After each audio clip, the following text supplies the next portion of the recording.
Hello everyone, in today's video I am going to discuss about UGC net paper 1 syllabus.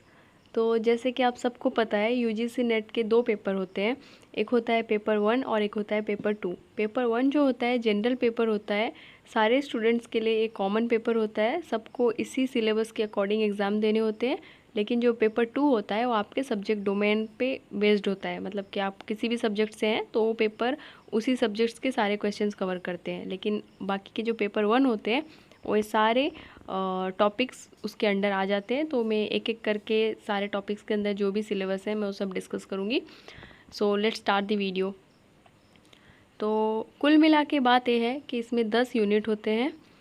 पहला unit है teaching aptitude, फिर research aptitude, comprehension, communication, mathematical reasoning, logical reasoning, data interpretation, ICT, people development and environment और lastly higher education system.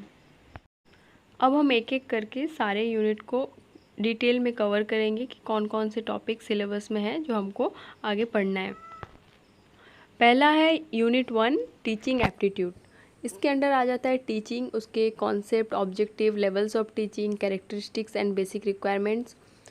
दूसरा है learners characteristics, कौन कौन से characteristics होते हैं उसके एकेडमिक में, सोशल, इमोशनल, कॉग्निटिव।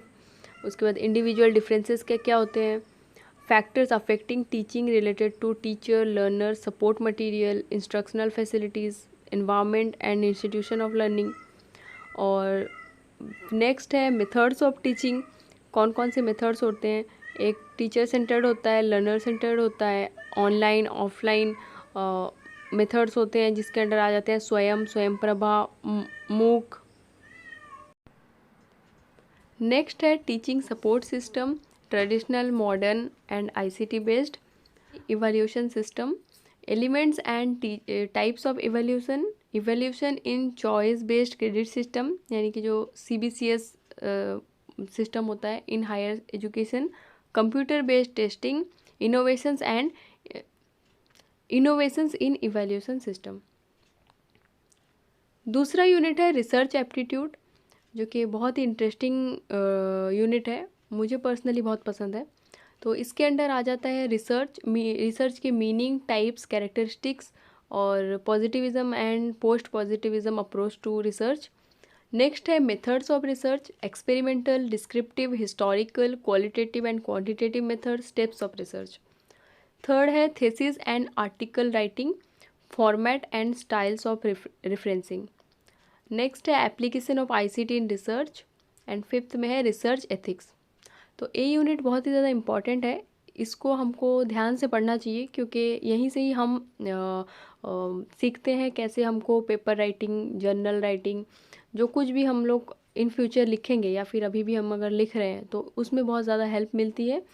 प्लस हमको तो अल्टीमेटली करना रिसर्च ही है, मतलब PhD ही करनी है इन फ्यूचर, तो उसमें भी हमको बहुत ज़्यादा हेल्प मिलती है। रिसर्च एप्टीट्यूड पेपर अगर हम अच्छे से पढ़ते हैं तो हमको उसमें बहुत ज़्यादा हेल्प मिलती है PhD में। नेक्स्ट है कॉम्प्रहेंशन, मतलब कि आपको एक पैसेज दिया होगा और उसमें से क्वेश्चन आपको अटेम्प्ट करने हैं, ये बहुत ही ज़्यादा ईजी होता है और मार्क फेचिंग भी होता है।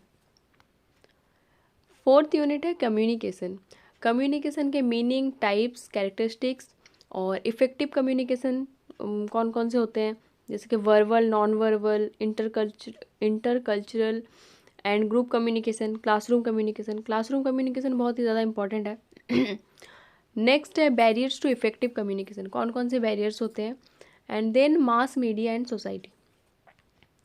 फिफ्थ यूनिट है मैथमेटिकल रीजनिंग एंड एप्टीट्यूड, यहीं से आपके शुरू हो जाते हैं प्रैक्टिकल वाले क्वेश्चंस, मतलब कि आपके अगर मैथ स्ट्रांग है तो आप इजीली 5 में से 5 क्वेश्चन सही कर सकते हैं, कभी कभी 6 क्वेश्चन भी पूछे जाते हैं। तो इसके अंडर आ जाते हैं types of reasoning, number series, letter series, codes and relationships. और नेक्स्ट है मैथमेटिकल एप्टीट्यूड, उसके अंडर है fraction, time and distance, ratio, proportion and percentage, profit and loss, interest and discounting, averages. तो ये सब कुछ मैथ्स के अंडर आ जाते हैं। Next unit is unit number 6 logical reasoning. इसके अंडर आपको कवर करना होता है understanding the structure of argument, जैसे कि आर्ग्यूमेंट्स के forms, categorical propositions, square of opposition और वेन डायग्राम, इंडियन लॉजिक। इसमें 6 मीन्स ऑफ नॉलेज है, जैसे कि अप्रत्यक्ष, अनुमान, उपमान, शब्द, अर्थपति, अनुपलब्धि, और इसके अंडर है स्ट्रक्चर एंड काइंड्स ऑफ अनुमान, व्याप्ति, हेतुवास, यानी कि फैलेसीज। मतलब ये सब कुछ संस्कृत में है, तो आपको इंग्लिश में भी क्वेश्चंस आते हैं, संस्कृत में ही पूछे जाते हैं। यूनिट बहुत ही ज़्यादा इंपॉर्टेंट है, मुझे पर्सनली बहुत पसंद है। सो चलते हैं नेक्स्ट यूनिट की तरफ। यूनिट नंबर 7 डेटा इंटरप्रिटेशन यानी कि DI। इसके अंडर आ जाता है sources, acquisition and classification of data, quantitative and qualitative data, graphical representation जैसे कि बार चैट, हिस्टोग्राम्स, पाई चैट या table chat, line chat, and mapping of data, data and governance and data interpretation. Unit number 8 है ICT। ये बहुत ही ज़्यादा easy और मतलब जितने भी सिलेबस हमने डिस्कस किए सब में थोड़ा बहुत ICT का रोल है ही है। एजुकेशन में हो गया, रिसर्च में हो गया, टीचिंग में हो गया, तो ये भी बहुत ज़्यादा इजी है। इसके अंडर आ जाता है general abbreviation and terminology, basics of the internet, intranet, email, audio and video conferencing, digital initiatives in higher education, ICT and governance. Next is people development and environment.